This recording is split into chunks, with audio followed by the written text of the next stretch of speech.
Ayan na. Tagilid na sina Marcos mga kababayan sa Korte Suprema.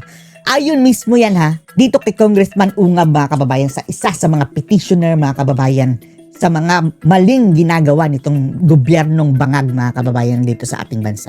Insider information, siya mismo, witness mga kababayan sa nagaganap na hearing ngayon sa Korte Suprema na kung saan news blackout ang media. Ayon sa kanya, tagilid sina bangag at maganda ang mga kababayan. Maganda ang laban nila. Naaayon sa kanilang mga gusto ang resulta ng argumento doon sa Korte Suprema. It's only a matter of time mga kababayan. It's only a matter of time. Konting tiis na lang. Matatapos din ang kabangagan dito sa ating bansa. Panoorin niyo po mga kababayan. Nandun ba kayo sa Korte Suprema? Kabilang ba kayo sa naimbitahan doon? Yes, I was there. I was Sila nag-petition invited. Naghihintay din ako na tawagin ako. Although sa naririnig natin kanina, maganda na yung takbo eh.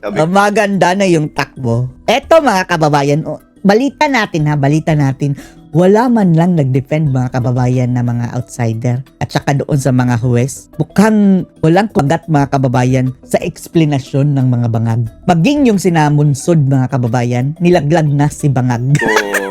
So, okay na to. Kahit hindi na ako tawagin, happy na ako. Oh, happy. Kami rin happy. By next year mga kababayan, sana mayroon na yung resulta sa Korte Suprema. Dahil kapag hindi pa rin yan tatanggapin mga kababayan na reason ng Congress bilang grounds of impeachment, talagang maghahalo ang balat sa tinalupan. Sana mga kababayan, bago mag-eleksyon sa 2028 is ma-impeach na yang si bangag.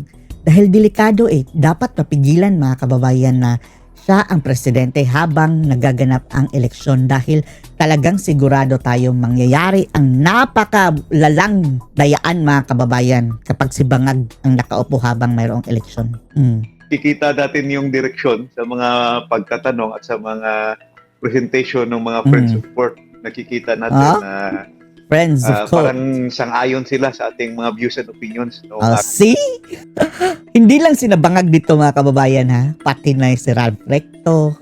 Nasabi ni Malutikia mga kababayan parang nag-a-acting president na daw. Lahat sila. Magsama-sama yan sa kulungan. So I was there to help one group of petitioners. So happy ako na yung connect up kanina yung unprogrammed possibility of declaring unconstitutional the unprogrammed Ayan. as a possibility of declaring unconstitutional yung automatic appropriations, particularly yung special accounts in the general funds at use of income in the general fund kung saan kanilang increase yung mga dapat ay automatic appropriations na. Plunder na ito mga kababayan. Dapat gagalawin na. Ginalaw pa rin ng bicameral conference. Ginalaw na mga makakating kamay. So ang ibig sabihin nun, naglampas sila sa proposed National Expenditure Program which tapos, saan nila inilagay? Okay lang sana kung ginamit sa tama, pero ninakaw pa. Under the Constitution, dapat hanggang doon ka lang sa level na i-subitar na.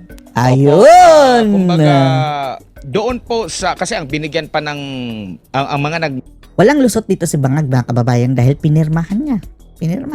Si bangag na siguro mga kababayan ang the most corrupt president in Philippine history. Tinalo na niya ang kanyang tatay mga kababayan. Maraming nagsalita doon ay yung mga abogado ng petitioner, tapos yung mga bisita po, no? Hindi lang po kayo na natawag, meron po yung dating budget secretary, dalawang dating budget secretary, di po ba? Tapos isang ekonomista. Ano yung nakikita nyo pong commonality doon sa kanilang pag-question dito po sa mga national budget po natin? Yung very common, yung una-una si former NEDA Secretary Solita Munsod. Pati si Monsod ha, na mukhang bumangag yan dati pero ngayon hindi na rin niya sikmura mga kababayan. Former DBM Secretary Bendiocno as well as former Secretary Abad at former Senator Frank Drilon. Yung pinakauna na gina-point nila is the budget is really based on the Philippine Development Plan. Yung lahat ng sinusulat doon sa budget, yun yung nakasaad sa plano. So, yung ginagawa ng Kongreso na binabago yung budget, ang pinaka-gist doon, halos pare-pareho sila ng komentaryo. Yung nilipat yung program appropriation. Program.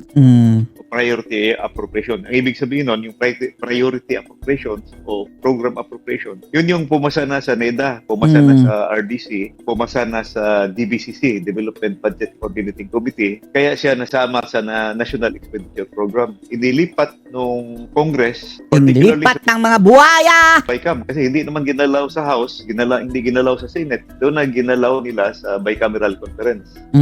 Yung sa Bicameral Conference Committee, yung na-mention mo kanina, ang laki-laki ng mga unprogrammed funds, no? Including the increases. So, malaki yung increases. Nilipat yung program appropriation doon sa unprogrammed. Tapos yung naiwan na fiscal space, ang ibig sabihin yung na-vacuum o For your information mga kababayan ha, never before na nangyari yan mga kababayan, only this Marcos administration under the most corrupt Bakante. president ever. na amount dahil nilipat nila yung program sa unprogram, ginawa nilang pinasok yung mga priority pet project. Yun yung ibig sabihin ni former NEDA Secretary Colita Munsod at saka I think, I'm not sure kung si Sec Butchaban ba yun o si Sec Jokto na nagsabi na ang ginawa, this is the new form of pork barrel kasi pinalitan nila yung program appropriation ng mga pet projects Grabe no mga buhaya no. Lahat gagawin para makakurap mga kababayan. na kagustuhan ng mga senador at congressman na wala naman doon siya sa Philippine Development Plan. Wala na sa plano. Hindi na dumaan sa NEDA. Hindi na ito dumaan sa Development Budget or Budget Coordinating Committee. Sinisingit lang at saka napansin doon ang pinakamalaking singit sa program yung 2024 saka yung Mahilig sa singit. 2025 at saka na-mention mo kanina lumaki yung budget ng DPWH. Actually, hindi ko pa nasabi ito but I will be given a chance to talk. Hindi lang sa DPWH yung lumaki. Meron din silang singit doon sa DSWD. Mahilig sa singit. Ayuda. Yan sina Romualdez no. Wala yung karapatang mga kababayan ha, makatakas ha. Sina Marco, sina Lisa. Priority dapat yan na makulong mga kababayan pagbaba nila sa pwesto. Meron din silang singit doon sa DOH, yung sa Department of Health, yung MAIT, Kawatan. yung Medical Assistance for Indigents. Yun yung mga malaking insertions na lumalabas na parang pork barrel. So, ang personal opinion ko kung meron mga insertions, dapat ngayon na nilabas kasi panahon ng krisis. Huwag naman sa panahon ng eleksyon. 2025, eleksyon, bumabaha yung ayuda at saka bumaha yung ayuda for election purpose. Tapos ngayon na dapat kailangan dahil krisis. Ngayon dapat mag-release ng marami. Opo. Naging malinaw po ba, Congressman, kung saan pumasok itong mga insertions, yung mga nasa unprogrammed na side, doon pa ba sa paghimay ng ehekutibo? Himay? O dito na sa panig po ng legislative, lalo na sa BICAM? Kanina, lumalabas na sa BICAM talaga. Sa Bicameral Conference Committee, doon ginalaw yung program appropriations na inilipat sa unprogrammed. Saka na-mention nga nung mga amigos kanina na yung pinaka-importante dapat, yung pinaka-senior in terms of budgeting, pinaka-importante is the foreign assisted projects. Kasi yung foreign assisted project, meron yung master plan. Tapos, mayroong yan mga kababayan mayroong fine kapag ma-comply mga kababayan ng iyong obligasyon. Takot na evaluation yon. Meron pang evaluation din yung mga foreign lending agencies na dapat yun ang pinaka-priority. Saka yun yung tinatawag na big ticket projects. Yun yung mga malaki. Wala proyekto. Big bangag project na yun mga kababayan Yun yung mga nilipat nila doon. 2023, 24, 25. Doon nilipat nila yung mga foreign assisted projects sa unprogram. At yun yung pinalitan nila ng chap-chap project. Maliliit na proyekto. Chap! Flood control. Para sa kanilang I would say pet project or pork barrel. At the same time, yung pinakamarami doon na medyo iskandalos yung flood control projects. Yun yung maraming pumasok doon na replacement na ginawa nila sa appropriations. Nabanggit mo yung mga key projects na yan, yung mga malalaking mga proyekto na karamihan din ay mga foreign assisted. Yun ang dumaan sa sinasabi niyo po. Pag-aaral. NEDA. Takot na proseso bago ito siya naaprubahan at dapat na maituloy. kung ikukumpara natin doon sa ipinalit po na nabanggit nyo po na Ang ipinalit, yung mga walang kwenta pero easy money mga kababayan. karamihan ay mga flood control, dumaan din ba sila sa katakot-takot na proseso? Wala. Yun ang problema kasi yung mga pinalit nila hindi dumaan sa proseso.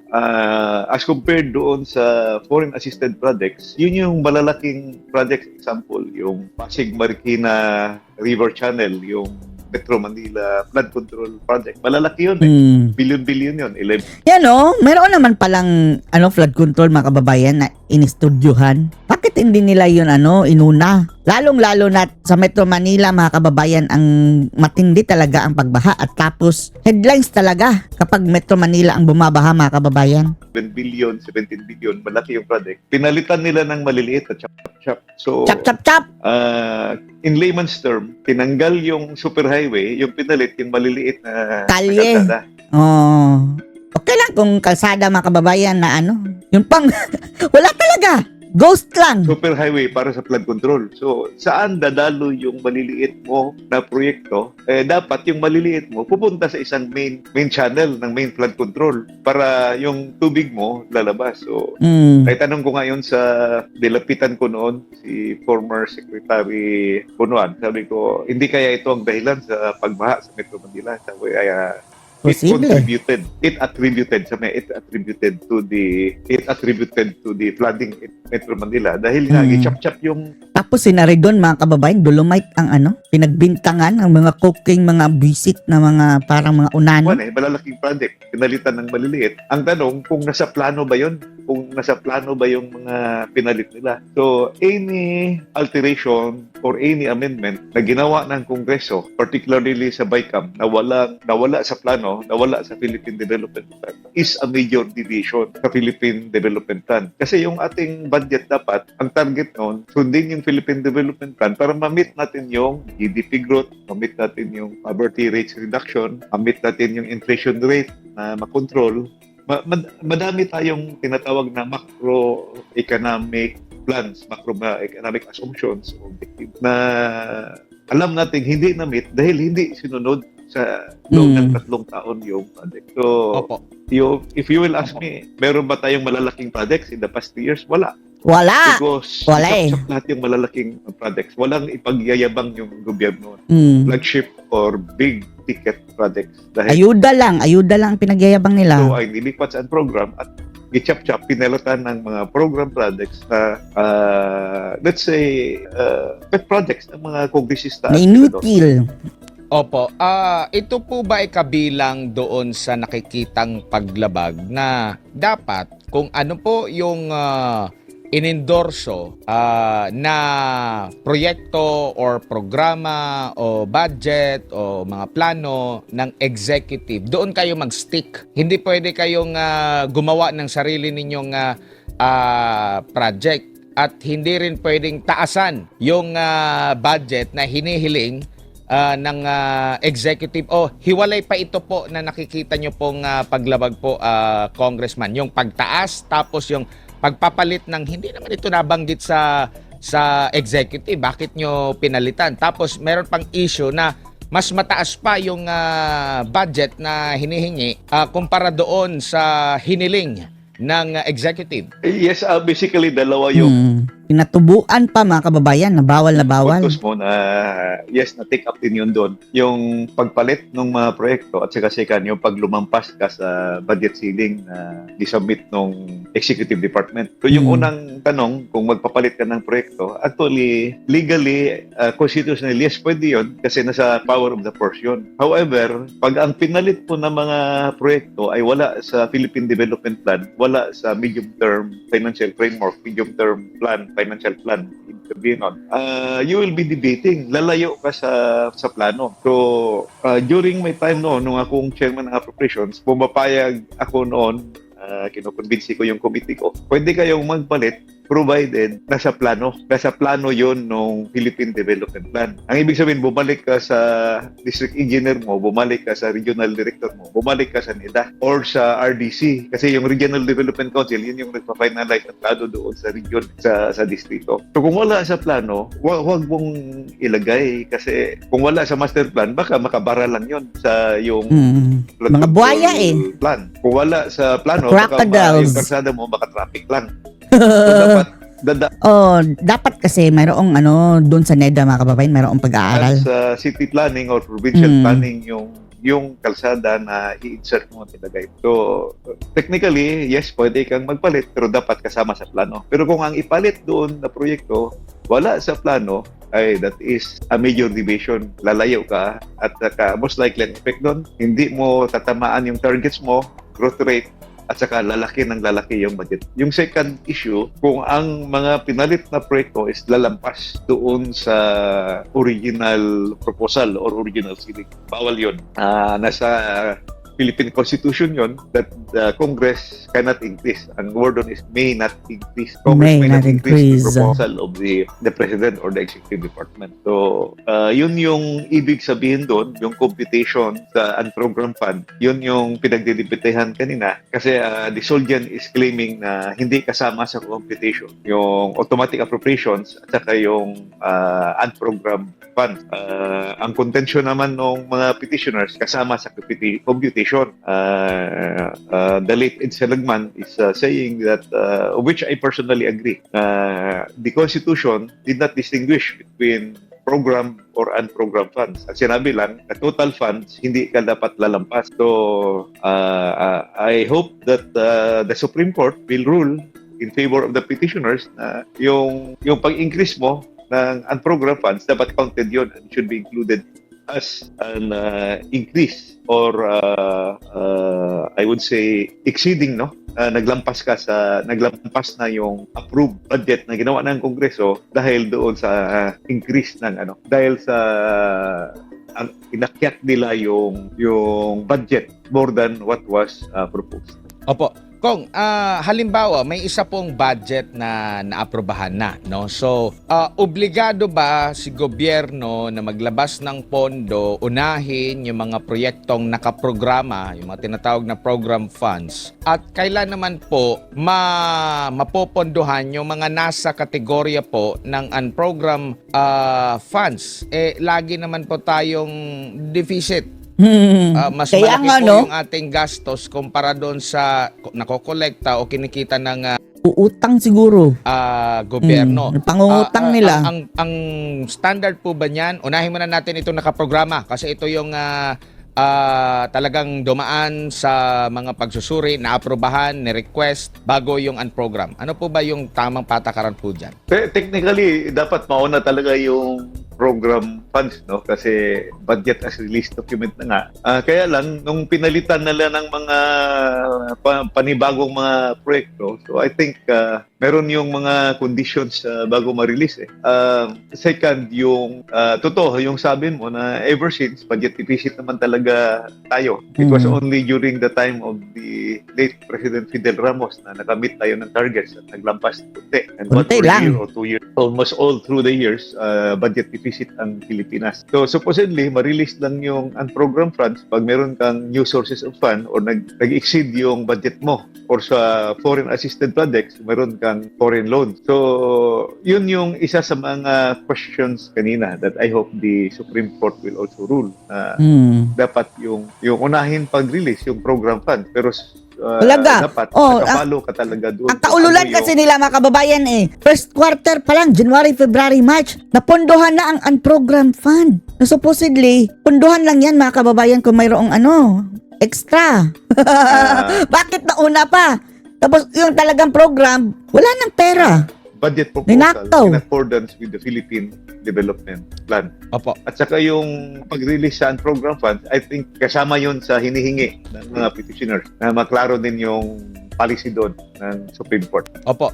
Dito po sa mga napag-uusapan natin ng mga malalaking proyekto, mga big ticket projects, sapat na po ba ang sinasabi ng konstitusyon? Sapat na po ba yung mga available na mga batas, kung meron man, na dapat unahin mo talaga yun. Gawin mong priority talaga yun. Kasi lagi natin pong naririnig yan, huwag kayong mag-alala itong proyekto na ito kahit mag-iba man ang administrasyon, mapupondohan at mapupondohan pa rin ito, magpapatuloy pa rin ito. Wala silang magagawa kundi pondohan ito.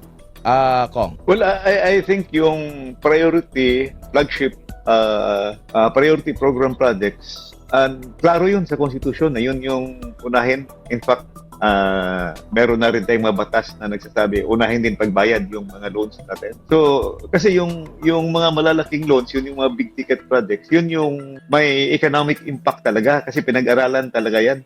Nasa development plan yan. So, dapat yun talaga ang unahin. At sana marule yun na mali yung ginawa ng Kongreso na inilipat yung mga big ticket projects, especially yung mga foreign assisted projects, inilipat doon sa unprogrammed appropriations. At saka yung pinakamali doon, yung pinalitan nila ng mga panibagong projects na wala sa plano.